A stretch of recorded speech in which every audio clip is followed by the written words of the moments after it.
I remember watching this film as a kid the first time and just being like in shock and not knowing what to expect, and the structure being so strange and so amazing, but I remembered everything.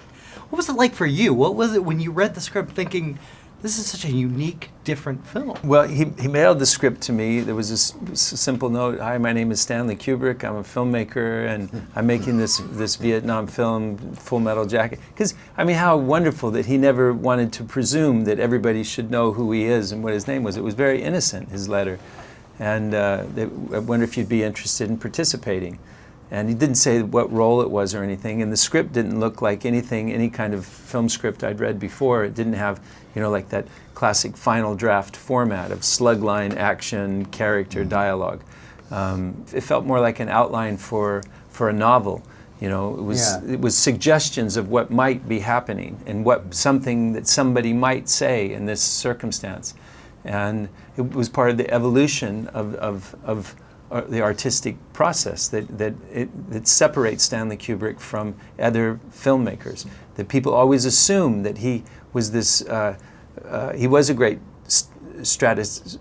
What does I say that word? Strategist. Strategist. And but he knows and had the wisdom to know that the best way to be creative was to allow something to evolve in an organic way, so that when you bring the actors onto the set with the dialogue that's been agreed upon, okay, let's see what you're going to do, and really act out the scenes, not kind of play at the scenes until you're ready, till the camera's rolling, but let's really see, you know, really act it out, and then during that process he would figure out where to put the camera to best tell the story, or what, you know, now that it's up on its feet and people are saying those words, what's inappropriate and doesn't need to be said, or what needs to be added to make something more clear. It was very organic evolution of creativity. Just like if you were a painter standing in front of a canvas and you've been painting with orange and you realize it's too strong and you have to do something to tone it down, and we have to cover it with some yellow and layer it, you know, that it was that's not something that people think was something that happened on a Stanley Kubrick film set, but it was a constantly evolving, or, you know, process. For you, this character is, there's very few characters that I can think of that just are so iconic. You see it and you know it. What was that like? What was it? What did you put in? This was your first feature, right? Mm-hmm. What was it like to take that on? Yeah, I mean, it was just acting. It's, you know, I was young and I, you know, I was a very confident actor, mm-hmm. you know. And I don't get like butterflies very often. And my friends always think that I'm a little mentally deficient because of that. But it's just not part of my makeup. I get nervous about life things, but not about acting.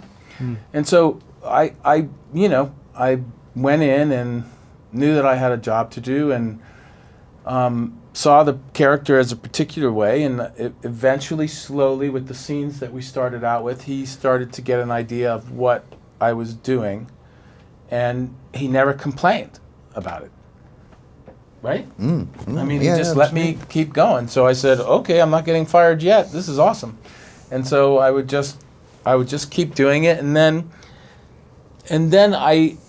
he sent me signals by letting me know how, like, for instance, there's a bleacher scene, and where we're all sitting, and the sergeant is telling us about Lee Harvey Oswald. Yeah, Lee Harvey Oswald.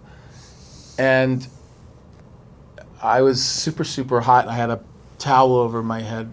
Do you remember this? Yeah. I had like is that in the movie? No. No, the towel's not. No, just a crazy look. Just a crazy face. look. Yeah. And so, you know, I had seen Clockwork Orange and The Shining and stuff, and so when he did this thing where he would go so I did this kind of out of reality kind of thing where I was just kind of, you know, blank kind of stare. But then he did this thing where he would say, keep your head there, and I'm going to raise the camera.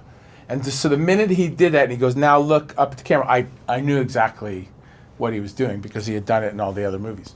And so he goes, I'm going to raise it higher, higher, and higher until it became that look. So he kind of cued me to then, this is where I want you to go, without ever talking about it.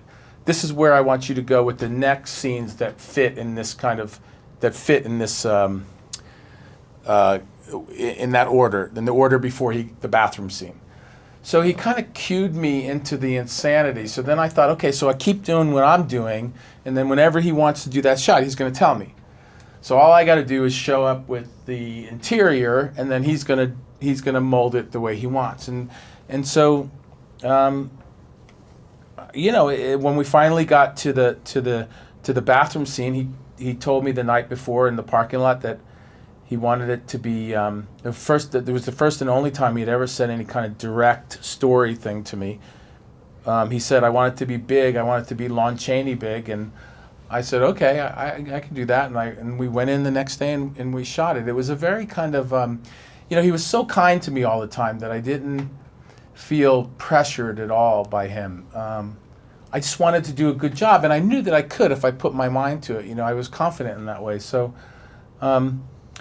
but Stanley had his way of doing things without saying anything, without ever going into metaphors or silliness or talking you through things. He had his way of giving you cues, either blatant cues like do it faster, do it quicker, or like you said, be brilliant, you know, which is a direction that Stanley gave him one time.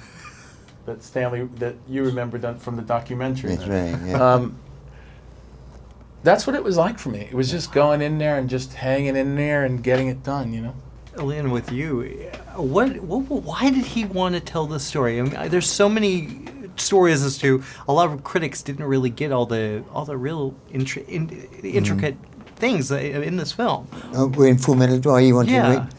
Because he'd been looking for a story that he could, you know, he'd already made an anti-war film in Paths of Glory. Yeah. You know, and that was partly a fashionable thing then, but it was also a story which is so relevant and inhuman that it turned into a real anti-war story.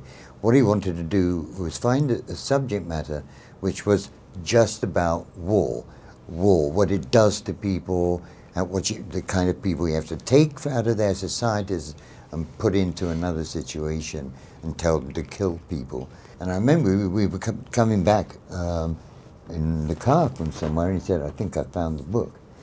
And he told me about it, and he said it just really fitted the bill for him, because there's no good or bad. There's ambiguity with everything, you know. So, you know, as you were pointing out, you don't feel happy that Liam is being killed, because you realize that, holy shit, this guy was probably saved a few of those young lives by teaching them, but it had to be hard. I'm cruel, but I am fair. Yes. Mm-hmm. Yeah, we always used to say, Sanders would say, what was Stanley like? Well, he was a cruel man, but fair. But fair. But so this fitted his bill perfectly, because there's no judgment. I mean, you could try and make a pro this judgment or pro that, but it won't stand up, because it's these opposition forces hitting each other, which there's no rhyme or reasoning, really, if you look at it.